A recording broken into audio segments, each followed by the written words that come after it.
What Yes, up? sir. What up?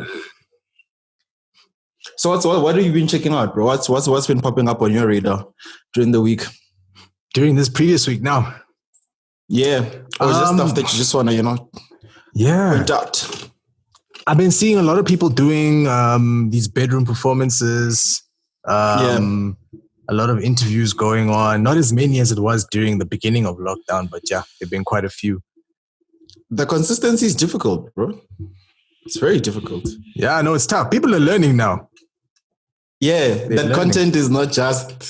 It's not just. How are you feeling about that? Don't you think like the game is going to be a bit packed, bro? Saturated, for lack of a better word. In terms of the content? Yeah. Yeah. I think there's enough people to consume everything. So those people who enjoyed a Nasty C will now enjoy a Nasty C via live. Or like a Slicker. Okay. I see how they've transitioned nicely. You see how they've kind of created like a channel almost where they will tell people who's going to be on the live and they'll conduct it. That was a good move. That was a good move. That was nice. Even as a competitor, I have to concede. Oh, snap. I have to concede. By the way. Yeah. But we're neutral. We're neutral here. Yeah, no, that's true, man. I mean, I feel like it's not, it was a good move. I don't know if it was just him alone, but it really, really was a good move. And I don't foresee anybody else being able to do that type of thing in that type of way. Also, I don't know in terms of their team how long they'll be able to sustain this. But if they can, then they're good. They're good for a while. It's making content with budget is always best, bro. I personally believe making content with budget because you need a team to do stuff like that. You need guys handling graphics. You need guys just editing, So it's down to the best team and survival of the fittest, man. Content-wise, survival of the fittest. That is true. I mean, that's your space now. Like, how do you feel? Because if we look at an outfit like theirs where there is a team. I've been to the offices. The one time I went through, there was quite a few people there just working on content, looking for stuff, contacting people. There's just a lot happening. How is that different now for you being, can I say a one-man show? Yeah, definitely. Yeah. Being a one-man show, what is that? Like, how does that work? Already straight off the bat, you're not competing at the same level, you know what I mean? So it'll be obvious in the productivity, like actual product, physical product. So that's why they can run more shows, more graphics, bigger promo spend and whatever. But I think it's now a matter of how well and how quickly we get the content out. Because for me, after I record an episode, I must sit down and edit. After I record it, I must sit down and chop up the audio. So for them, it's like, okay, you edit, you chop up, you do this. So by the time I'm setting up for the next interview, the first one is done. You see, so it's just that turnaround time difference, I think. Yeah. Turnaround time and like amount of content. Do you think you'd be able to compete as a one-man show? No. It's not possible. There's no hacks. There's no, because you spoke about having templates and stuff where it's literally once it's done, off it goes. You throw it in and then, you know what? I think because, okay, let me say I can't compete entirely. Digital content wise, I can, but they have a website, they have articles, they have, you know what I mean? They have specific shows, you know what I mean? Yeah. So they're rocking a serious machine there, bro. They have sales, marketing, there's dedicated people, you know what I mean? That's what I'm saying. I can't compete on the same level, but content wise, definitely. You could. Sure. That means that they, like, is there anyone else that you've seen that's like kind of close to them? Who has kind of like a similar sort of outfit that... Not close, but potential. Thing is, we mustn't forget that Slick has been on. Also, how long he's been doing it is another thing. He's been on for 6 years now, bro. Yeah. Slick on Live is 6-7 years old. Yeah. So it's difficult to even play in the same space because, I mean, in 6 years, you learn a lot. I'm only 3 years deep. So you see, he's learned certain things. He's learned, how to do certain stuff along with the budget to push. So the only platforms, I think, Creators Live is dope. They're getting a lot of love. Creators Live is a really nice platform. Locally now, bro, I'm not as in tune because like my references or like the people I like take inspiration from are that side. You know what I mean? Like your Pensado's Place, your Beatsport. Okay. You know what I mean? It's content that side. Yeah. But locally, Creators Live is coming. Zikipani's, they're doing a dope job. By the way, yeah. And they've been around for a minute as well, so. But I think something changed because now they're like, yo. Are they on it with the fighting. content? They're fighting now, bro. Yeah. Also, the plugs. Good. Also, that's another thing. The plugs. It's easier. Well, okay, yeah, it is easier for Slicker and them to make content because they know these people personally. Okay. So his relationships prior to the setup of Slicker has made this process okay. Exactly. You see what I mean? So now I'm still building relationships. I must still sit down and do all the behind the scenes work alone. I'm contacting alone. I'm editing. You see what I mean? So it becomes difficult without a team. Yeah. Rather you than me. But you also doing a thing like a very competitive type of digital content thing, you know, with the quotes and the beats and the breakdowns. How are you standing out like on your side? I mean, because there are other people who are trying to do a similar thing. Actually, there's a lot now, and people are starting to. I think people are starting to see that there's a wide space there. I feel like I've slept on capitalizing on that space because I'm starting to see other people trying to enter into that space as well. And again, with them, some of them already have plugs. So they might be able to bring in a certain someone just to sit next to them, and all of a sudden their show or their post, just does so much better than mine does. But I think it's the same for me as well. I'm also pretty much a one-man show. I just managed to get a hold of an assistant now during this lockdown, and like trying to put stuff together. And then for me, the one thing that messes me around is trying to remember to do everything, because there's all the chopping up and doing all of that. After that, by the way, I've got a blog. I need to go type something up. Oh, by the way, I've got a podcast. I need to go do that. Oh, hold on. I need to make beats. And then someone's still trying to hit me and mastering. So there's a lot happening.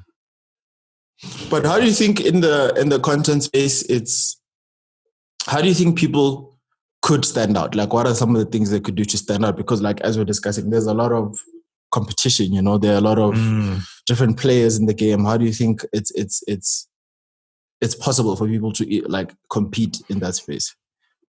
Okay, besides frequency, because I think that's a big thing. If the frequency and consistency, remember we were talking about it, having a show where on a consistent basis you're releasing. I don't know.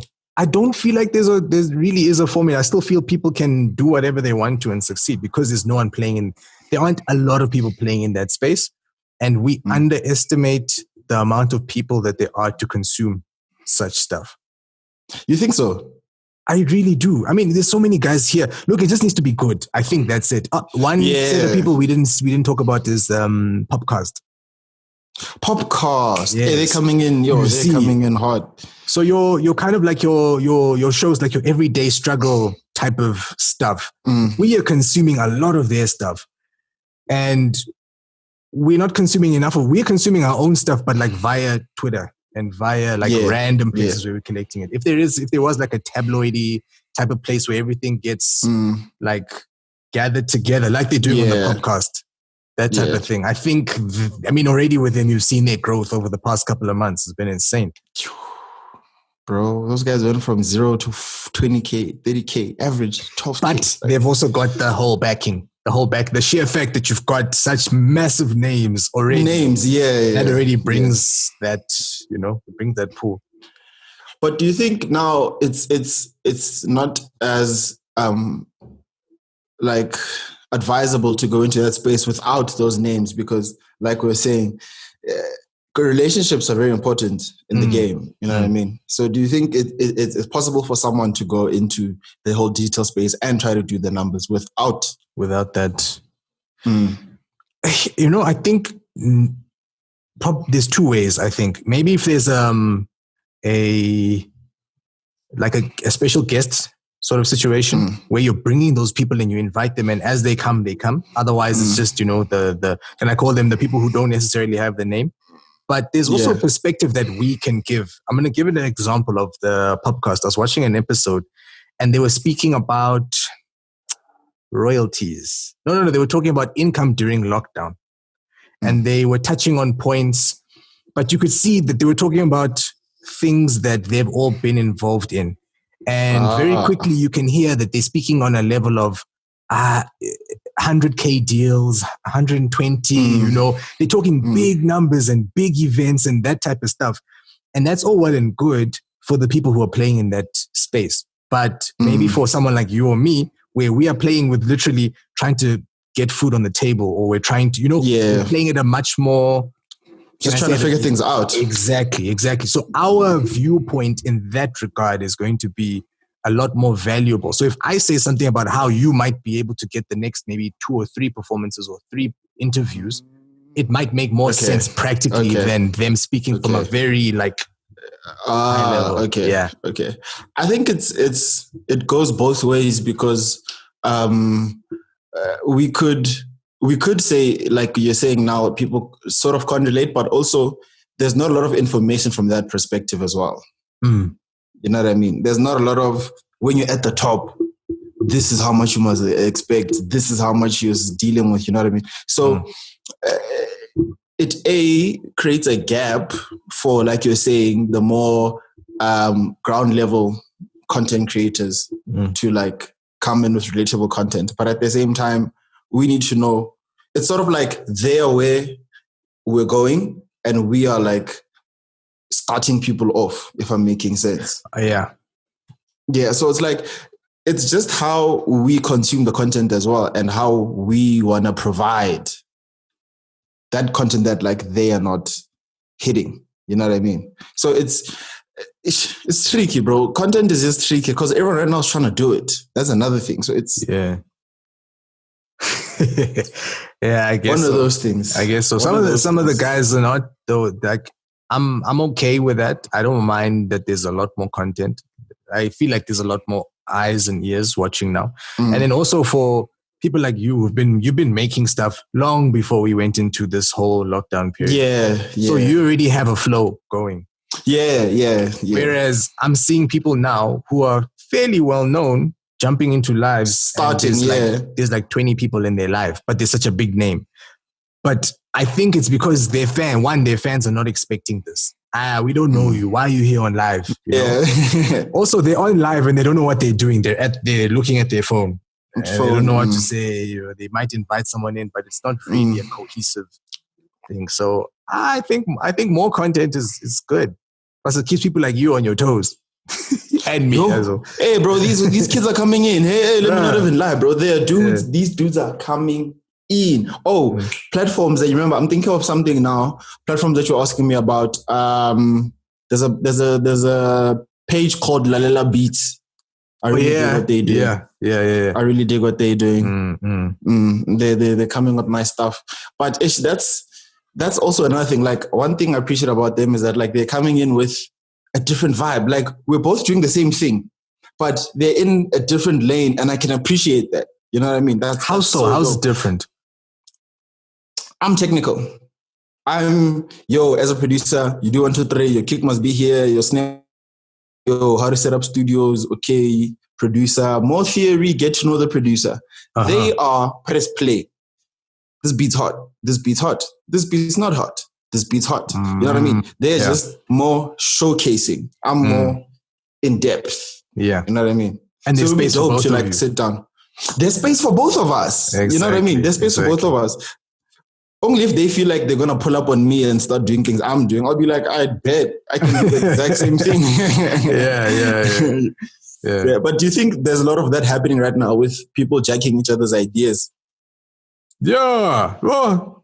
It's painful, bro. I'll speak personally. I think it's painful, bro.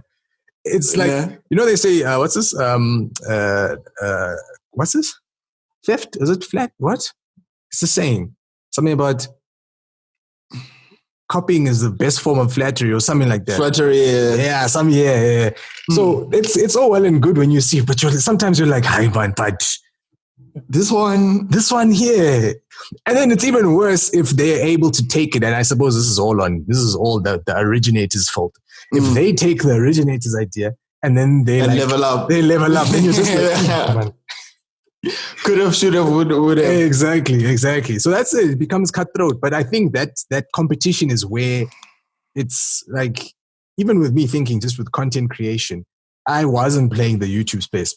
I just felt like I didn't need to. I'd blog happily, podcast happily. Yeah. But now I'm seeing people coming through and I'm like, I have no option. I have to make YouTube videos. So, yeah. Do you think, like you're saying, you have to do it? Like, do you think people can survive without being everywhere? Like, if I am Instagram, just stay on Instagram. Do you think people can survive with just choosing their own platform? Or do you think people must be like more accessible, for lack of a better term? Sure, that's a tricky one. I used to exclusively think that you had to be everywhere. But there are people that, okay, let me say it like this. You need a primary. Okay. So you can choose if you want to become Mr. YouTube sharp, but yes, where, you don't want to, you have to have a primary place. Pick your primary place, but you kind of have to be there. Also, the other thing is name theft is the other thing. So at the absolute least, open an account, at least put your profile there, even if you're not going to post or even if you're going to reuse. It's not difficult for you to say, I'm Mr. Instagram, post to Instagram. Let me at least claim my name because there's other SilasBeats out in the States. Okay. And I can see that sometimes they'll try and use the name on a different platform, but because I got there first, they can't. So at least in that way, the one place where I couldn't do it was, I think, on YouTube. So there's a SilasBeats running around there on YouTube who's making beats, and I don't really like the sound of his beats. It says nothing about what I'm doing. Yet people hit me up asking about those beats. No, for those. Yeah, exactly. You see. Okay. So I think for brand consistency, it's probably important to be in each of those places. What are some of the things, like you say, you're mentioning now with brand consistency, that you think will solidify someone's brand? Like for someone who's trying to because this word gets thrown around a lot, like brand. Yeah. What do you think, A, makes up someone being a brand, and B, being a successful brand? Like, what some of the things that you think will help you get to that point? Like some of the things that I've seen. So some of the things people should do, maybe feel like merchandising is dope, or buying a domain, or having personalized email or stuff like that. I think that consistency, I don't know if it's actually it's redundant saying brand consistency, because to have a brand, you need to be consistent. Yeah. So you like with that thing with the names, where your name is one thing in one place, and then you go over to YouTube and you've changed your name, you switched it up, you've got whatever it is. So I think that's probably one of the most important things. And then the other thing is that thing that you say with your interviews that you do in the lab, that thing of people know what to do. People know when they click on one of your interviews, they know what to expect. That technical side of things. They know where you're going to be. They understand, okay, sharp, he just released a new interview. I know exactly what I'm getting. Yeah. I've got 20 minutes, I've got 30 minutes. Let me sit down and actually consume this thing. Check it out, yeah. Yeah, so I think that type of thing, I know what I'm going to get when I click on your name. That type of thing. Okay. Yeah, that really does help. But finding that pocket is not the easiest, because you would want to, how do I say it? You'd want to almost find yourself, within the spaces. So I think also that's another important thing of just knowing what you are about, because it's very easy to be like, okay, Slick has a radio show now. Okay, I'm rocking. You know what I mean? Yeah. I'm going towards the radio stuff as well. Yeah. How did you find out? Because you like you said, you've gone more of a technical route. Well, how did you find yourself going that way? Did you get influenced and say, "Hey man, but Slicker's playing there already. I don't want to go there," or was it a case of you actually went down that route? I'm a producer before anything, right? Yeah. And coming up, Well, starting out making music, because I don't want to say coming up. I'm not, you know what I'm saying? So getting into the production, I didn't have access to a lot of local content. Like I would know this person produced this, but by chance, bro, maybe like a rapper mentions them or whatever. But there was no, here's the place to find all these people. You know what I mean? Here's the place to find all the content about local stuff, local drum kits, local everything. So I just played around with the idea. Like, I was like, yo, man, I need to do something about that. And then when I went to ASE, I was like, yo, you guys are giving us cameras. Okay. They gave you guys cameras? Yeah, nigga, it's part of your school fees, bro. What? Oh, not give you. You can rent them. Yo, before that, you rent them from me. Yeah, let me just clarify.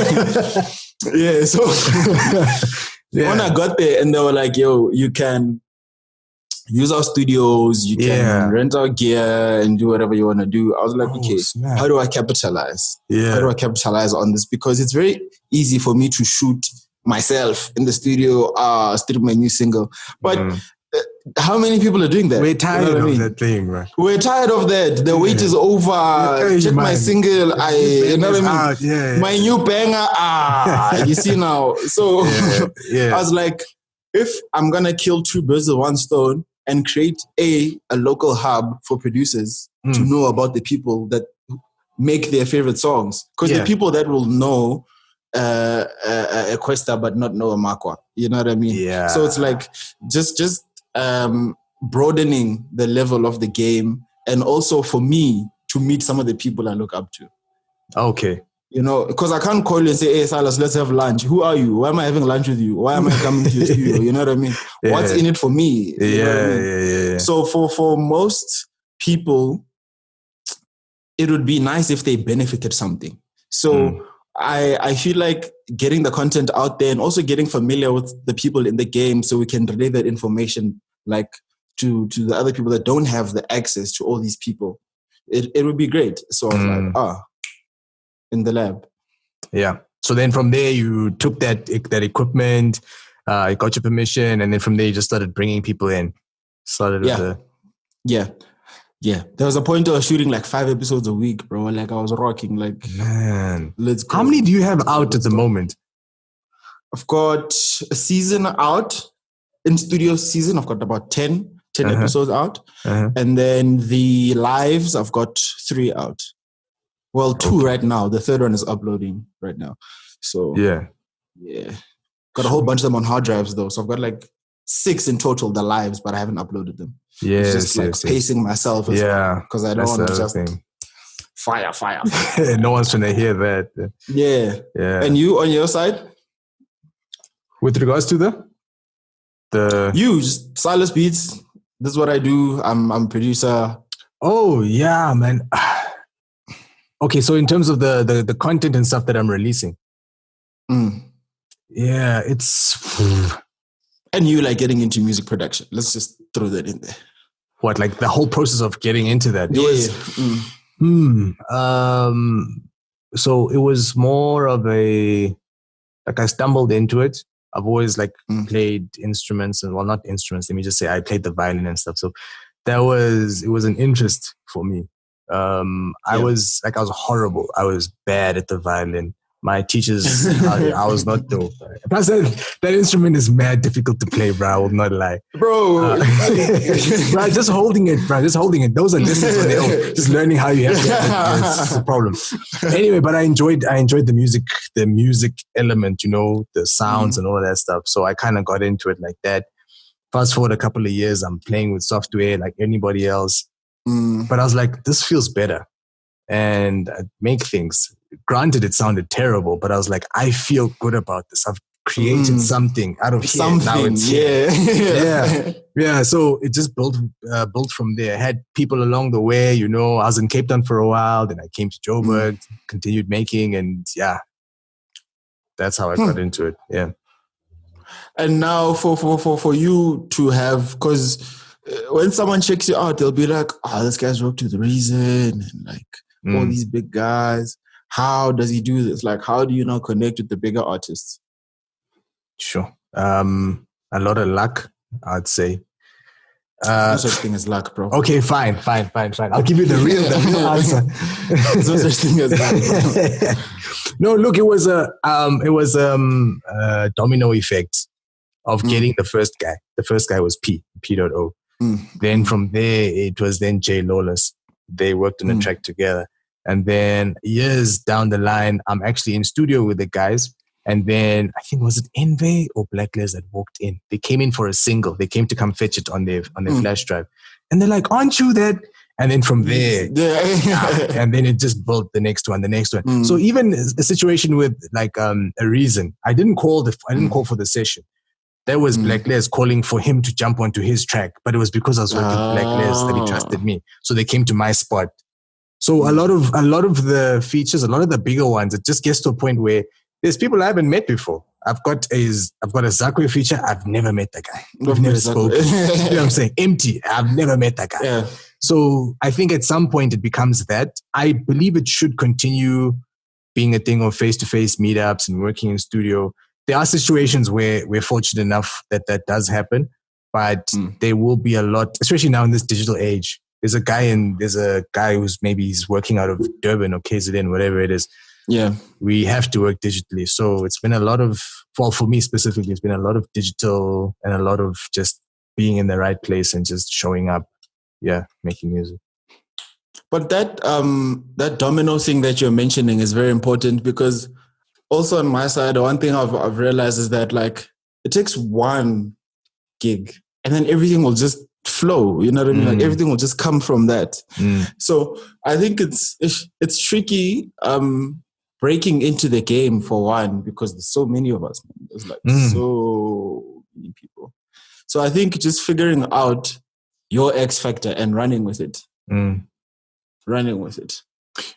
What would you say to someone who, it's just difficult now because I'm thinking, you just said now, you acknowledge that there's a lot of people in the industry. There is a large amount of people who believe that it's actually very small. Not figuratively small, it is figuratively small, but like that there aren't a lot of artists. My phone, I can show you now, my phone is packed full of buzzing. It's just guys. It is guys. Everyone's got a single. Hey, listen to this. Yeah, I'm trying to do this. Man, this beat, I've got this new idea. No one's ever thought of it before. That type of thing. And then when you hear it, you're like, I'm sure I heard this song last week. Type of situation. The game is like, I agree with what you're saying when you're saying there's a lot of us, but at the same time, it's a small game, because there's a lot of perspective or like wanting to be in the game. You know what I mean? There's a lot of people on the outside who want to get in. But in the actual formal commercialized industry, there's not a lot of people. There's really not a lot of people. So wait, when you say the commercial, explain that, expand there. When you say the formalized commercial. The commercial game. Yeah. Bro, we don't have more than 20 famous rappers. Famous, not known, famous. Famous. Yeah. Yeah, name the biggest act in SA right now. Hip-hop wise. Yeah, rappers. Rappers are the easiest ones. Yeah, they're the easiest ones. You understand? They try to make themselves the MT, yeah, Casper MT. Casper MT, a.k.a. Nasty. Ricky Rig, Nasty C. Yeah. Who else? You can't think after 5. We're at 5. Did you say Quest already? You said Quest. Yeah. I'm thinking like big. You understand? Yeah. Okay. I'm talking commercial, yes. Big guys. Yes, where you don't have to be a lover of hip hop. Who's this guy? Yeah. You can be a random person. You're like, hey man, but I've seen. And this you guy. know who that is. You know what I mean? Okay. Yeah. Yeah. So when you add your Zuchis and Arises and Flames and whatever, there's not more than 20 guys who are buzzing. You understand? So the whole pool of money and resources and attention is spread across 20 people. Come on, bro. Come on. But then that's the thing. That for me is, I don't think I agree with that, because now you've spoken about the cash element, né? And how it's spread amongst those 20 people. Yeah. I'd say, first off, we don't know what's happening there. I'm just thinking now, I was speaking with another guy, and Samro has they're being a lot more open with the information. Yeah. So there was a track that we checked out. It was, and this is public knowledge, ne? I'm not gossiping. Yeah. So if you type in, I think it's All Eyes on Me. I think that's the one.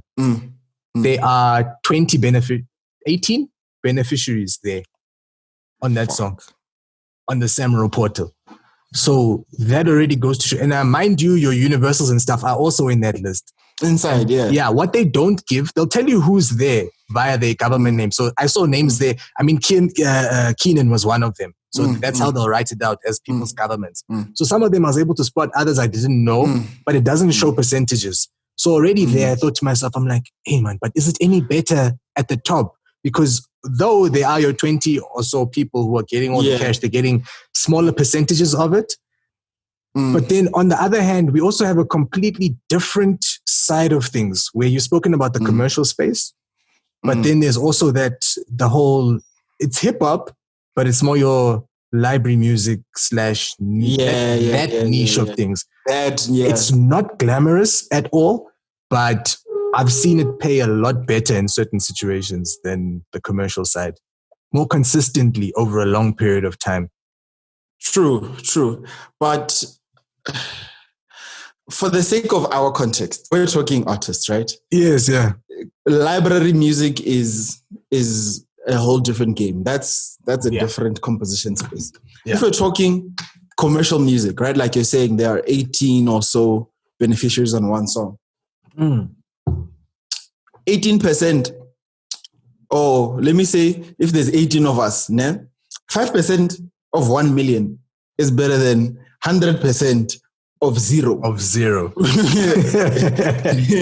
get that, yeah. Do you see what I mean? Yeah. So even though like there might be people behind them, what I'm saying is like, back to what we were talking about, saying the industry is small. The known faces and the known musical contributors, or the faces of the contributors, because I mean, people have writers and whatever behind them. True. They are not as many. Yes, yeah. They are not as many. And the focus, because how many times, let's say, do you get in your car and then you're bumping a song, or you turn on radio, any station, and you hear a song more than once? How many times has that happened to you? You hear a song more than once in a day. Oh, in a day? Yeah. I think, hey man, that doesn't happen often. High rotation. From a South African artist. South African. Yeah. The last time I can tell you that happened to me was, it was Collide. That was the last track. Ladies Among. That was the last track. Yeah. It was you could see that they did a real thing. But besides that, I haven't.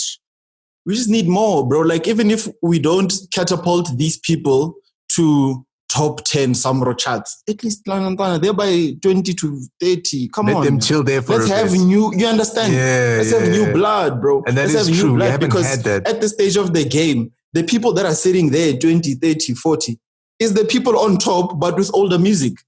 So. Oh, okay. Which doesn't make sense. You know what I mean? It does not make sense at all, bro. Yeah. So I think if we just try to make the industry a bit bigger, bro, a little bit bigger. Instead of one breakout act, let's have 2 or 3. What happened? Because we had that for a while. We did. We think back maybe 5 years? It's like 5 years ago? 4 years ago? Yeah, 2015, 2016, men were coming in the game like properly. I think also the quality of the music, bro. The quality of the music it's give and take. They are like breakout megastars like Elaine, who just come out of nowhere. She's here. You understand? I didn't like that, but anyway, yeah. Continue. We'll address it. And then there are people who like. I think she popped because she followed a sound that no one else was doing. Whereas the rest of the people who are trying to come in are trying to sound like people already there. Yeah. Do you understand what I mean? Yeah. So even if maybe you look up to Silas is a rapper. Just because you don't rap the way Silas does, but you use the same beat. Do you see what I mean? We're going to work backwards, and then like people are going to be like, oh, you're cool, but you won't get catapulted to that level because we won't push you up to a level where there's someone there. We can't put you in a place where there's someone there already. It's taken already. That's why most people get stuck in the come up phase or bubbling under. Yeah. You're like a C-list celebrity for like 5 years. Nah, dog. That's we need painful, to like bro. That and I've worked with quite a few where I'm like, yo. You know what I mean? People just sit there by, oh, this guy is so dope, he has potential. You're just that guy in the group chat. You're not going. Then you're tired. Then you get tired. You're like, man, but then you get tired also. You potential, know what I mean? Still, I've been here. Come on. Yeah, dude. Yeah. Dude. So is it then a case? Is it the artist then? Are they not coming with it? I believe coming it's the with artist. The stuff. It's 50-50. Okay. So it's the industry and it's the artist. Yeah, industry and artist. Okay. Because you'll find dope artists, but they don't have the budget to quote unquote convince radio stations to play their stuff. Yeah. You know what I mean? Yeah. You were saying you don't like how people are just coming out of nowhere and exploding. No. Sometimes, I don't know if you saw, there was an interview that they had. I'm not going to talk about Elaine Shem. Let me take it elsewhere. Where they talk about industry plants. Yeah. That type of situation where there's some kind of a deal going on where the come up is too crazy for it to have just been viral. You know, you get those, you find that there's a song or two where it's viral, but there's times where you're like, but there must have been some kind of label. Someone, yeah. They said that about Chance. They said that about, so they were saying that these people, Sony or whoever it is, whatever major, will come through, pluck them out of wherever they are and say, we're going to put you in the industry, but don't tell them. Tell anyone. We are not doing, they get them to sign an NDA, however formal they want to make it. But they then push. And then when eventually that pop happens, then they have the option. Then they're like, we are signing you. Oh, exactly. So that whole industry plant thing for me, that's genius. And it's as immoral as it is, it's genius. It's really genius. Yeah. So sponsor a post here, buy a couple of influencers there. That's actually smart. Another thing I heard about was the streaming farms. Do you know about the streaming farms? Oh yeah. Have you seen them? Where they have like all the little, it looks like a little syndicate, man. With towers, all the phones chilling there. Yeah. So they've been like, that's been a thing for a long time. The click farms. So whether it's a service where it's views views or liking posts and that type of stuff. So that's been going on for a while. But now people are using that to then generate money, and fame and all of that. But dog, we can't complain. Music, business. Operative word. Business. You see what I mean? Yeah. Operative word is business, bro. Because people need to understand that these majors, as much as they are good for the game and whatever, it's a business, bro. We need to find ways to maximize. It's like when certain franchises feed their chickens different things so they grow faster. Business. Yeah. You can't say no, it's unfair because your chickens are growing in 3 days. Yeah. What I'm trying to sell chickens, bro. So now, you understand? So now for the if we take that, because now that's the one extreme. That full label backing, they've got the money, they're trying to make their money, they've got click farms, they've got paid ads, all that stuff. And then you've got your guy who's just he's here, he's got the home setup, he makes music with the homies. Where's the there's a massive disconnect, but where do they start to bridge the gap? It's the people around you, bro. It's really the people around you. When you take a good product plus industry knowledge plus supportive networks plus social media just waiting to make you famous. Social media is waiting to retweet. Just be worth a retweet. You know what I mean? So it's the stages where you must have a great product and know how to move it, because a great product is not enough anymore. There are too many great products, people.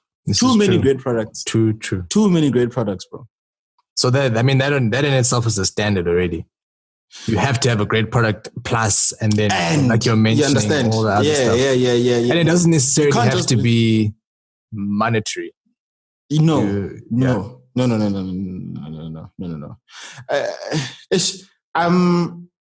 If you as Silas have, I don't know, 10K followers, you're telling me 1,000 of them can't repost. If you just need 1,000. 1,000. You know what I mean? If you have 900 people on your WhatsApp, you just need 100 or 150 to just say status link, retweet. That's it. And then once you gain traction and people realize that the hype is not over nothing, then so that you actually need to have that product. The reason I keep asking about the product is because there's a lot of there's a school of thought where the product doesn't matter that much. It's getting your foot in the door and then just either being able to find the network or just get the plug. You know, the focus is pulled away from the craft to say the song is okay. We can push it. The artist looks good. They look like an artist. They look like someone who's marketable. The music is okay, but it's secondary. That's when you have rags, bro. I feel like some of our artists are doing that. They get to a point where they buy whips, they're always posting dope clothes, you know what I mean? Then that becomes the career, not the music. You know what I mean? So they just drop a single nyana and then they're out there selling lifestyle, selling themselves. Because right now, dude, you need to be able to sell you. Like, you must look good. So if you get to a point where people have decided you look good, then we'll relax on the music. Yeah. You understand? Then we just listen to what's hot right now. Okay. Doja Cat dropped. Okay. Silas, we need a Doja Cat type beat. Sharp. Doesn't that shorten the career though? It depends. It depends.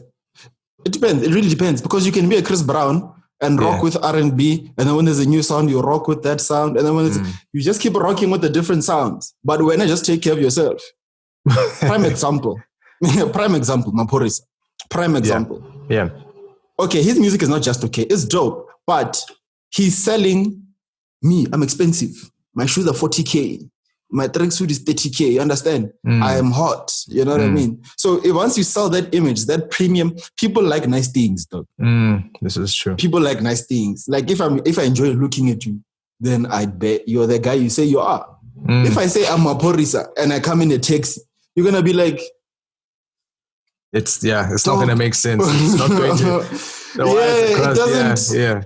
I think it's two sides of a brand that need each other, but some people tend to leverage the appearance side and the media side if the music is liking or if they're losing the juice. Because losing the juice is a real thing. Yeah, bro. It's It's almost inevitable. At some point, you will lose some. You're gonna lose the juice. Yeah, you're gonna lose the juice, bro. So some people, instead of saying, okay, who's the next young kid that I can sign in 2 minutes so that with that initial fame, I cash in, then they can go on to sign to a major or whatever. Who can I put on? They just go, nah. Screw the put on. I'm gonna, you know what I mean? I'm gonna keep rocking. Yeah. I'm gonna keep investing here and then hope and pray. Yeah. So it's like double-edged sword. But our game is a double-edged sword. It just depends on, I think, just adjust based on what suits you. Nah? If you know you're a good-looking individual, don't sleep on it. Capitalize. Capitalize, bro. Capitalize. That's it. I guess so. I suppose I'm one for the art. I'm one for the art to say that it kind of does help for longevity in your sound, in your music, in your earnings. If we're not worried about the way you look. Me give an Ed Sheeran as an example.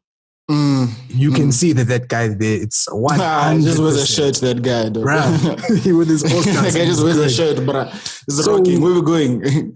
So with that, I look at that. I'm like, this guy here is undoubtedly the guy for the art. So as long as he's able to continue creating, and I think he can for a very long time. You look at someone like an Adele. Also, they've got all the labels and stuff behind them, but it's not a case where, hey man, if this one here, if the muscles start to sag or the bum starts to sag, that things are going to go south. Yeah, they're going to go south. It's also, bro, we mustn't forget that they're purists and then they are objective people. See, so you can be a purist and be in it for the game. Nagrata the game. I love the game. I love music. I love art. I'm an artist. Oh, dude, listen to my soul. Ne? Yeah. One side. Then there are objective people who say, yo, I love the music, faded, but I want to buy that thing there. So what is selling now? What's going to help me to get there now? You see what I'm saying? So you can come with the longevity approach, or I could just sell you guys a bunch of garbage and then buy a share in a mine or something, or sell you a bunch of garbage and buy a mansion somewhere and then I'm nice. You know what I mean? Yeah. So there are people who are aiming to maintain the artistry and cash in, and then there are people who are cashing in with minimal artistry. You see what I mean? All playing within the same game. Yeah, all playing within the same game. So it's just seeing where some of your favorites fall in that balance. Because pushing pure art is difficult also, don't forget. Yeah, bro. It's difficult. You won't hear some of the jazz hits there on high rotation radio. But if we're talking music, and you put a trap song here, and you put a jazz song here, we're talking music, obviously. Yeah. You see what I mean? But if we're being objective about sales. Yeah. So it's... give and take. I guess it's whatever helps you sleep. Give and take, bro. Whatever helps you sleep at night. Yeah. If you know what you stand for and you're like, yo, it's an end the game. I want money. Clean. We're rocking. I call Pori, I give him 100K, gives me a piano beat. I call JR, I say, write this song, chief. Clean. Say vocalistic, give me a verse. Sharp. Say Casper, give me a verse. I just sing the hook. I'm hot. That is true. I'm hot. Whereas I can relax and want to make timeless music. Dog. So and then you might, and even in that situation, you might. Yeah. You know what I mean? Yeah. Might. So it's up to you as a person. I guess so. There's no right or wrong. I guess it's based on exactly what it is that you want to extract from the game. Yeah. It's a tricky thing. That's why I think the behind the scenes is where it's at, bro. Behind the scenes. In terms of like being in the industry, but from the technical aspect, your radio producers, your radio compilers, your artist managers, you're in the labs, your SilasBeats, you understand? You can be SilasBeats till you are 90, bro. No one's gonna say anything. This is actually very true. You see what I mean? Yeah. Behind the scenes is where we can I can interview niggas when I'm 80 and the kid is 12. Yeah. Where's the problem? That is true. You know, no one's trying to hear you rap at 60 or like 70. Exactly, bro. Yeah. Exactly. So that's why I'm saying behind the scenes, is not like a big check up front. It's a good check over time. Over a long period of time.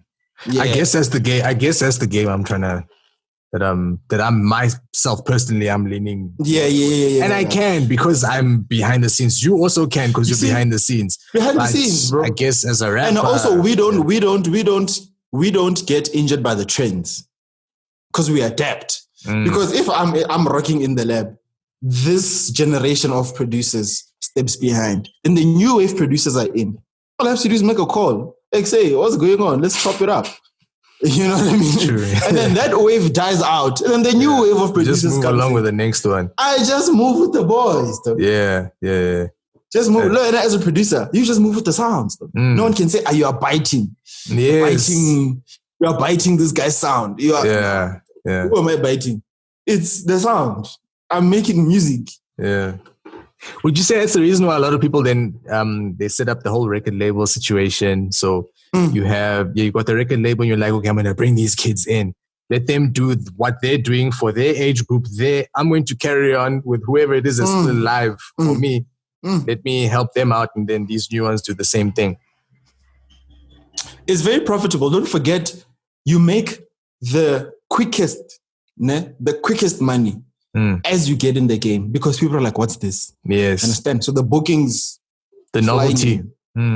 Flying in, bro. Flying in. The numbers are flying in. And then when people get used to you, you sort of just come down and average out. Yeah. So if I have a big part of this guap here in the beginning, I'm good. I'll let you go after 2 years, but you won't make this money again. You see what I mean? So just getting them in, running them through your label, Silas Records, 2 years nyana, Universal says, we want this kid. Say, no, give me 2 million, you can take it. You know? Off they go. Becomes It's an like artist, property development. an artist farm. You understand? Yeah. It's an artist farm, bro. Yeah, It's an artist farm. Yeah. That's why I'm agreeing with you when you're saying like the whole cosign thing, but based on getting the whole artist thing, but based on a label, like a cosign, but through my label. Money. And then at some point you can just step back and become an exec, and then you just let the whole system run itself. Because if you produce enough kids, labels are gonna hit you up like, hey bro, let's talk. Okay, you have an ear for this industry. Let's see. What are you saying? Let's JV here. Let's see what we can do there. Yeah. And in that case, they don't own a piece of your company. You guys just share profits. So now all you do is press play. Yeah. And find the dope kid and say, oh, I found a guy. Yeah, you're the ear now. I found a guy. Yeah, you're just the ear. You're a paid ear, bro. You're a paid ear. I found a guy. Here's the guy. I found a guy. Here's the guy. Magic. We just broke down the whole industry in an hour. Done. Yeah, man. This was a fire first episode, bro. I'm happy with this one. Yeah, I know, dude. Same. I think we covered a lot. Just like that. Shout out. The Scale Podcast, episode 1. Done. Done.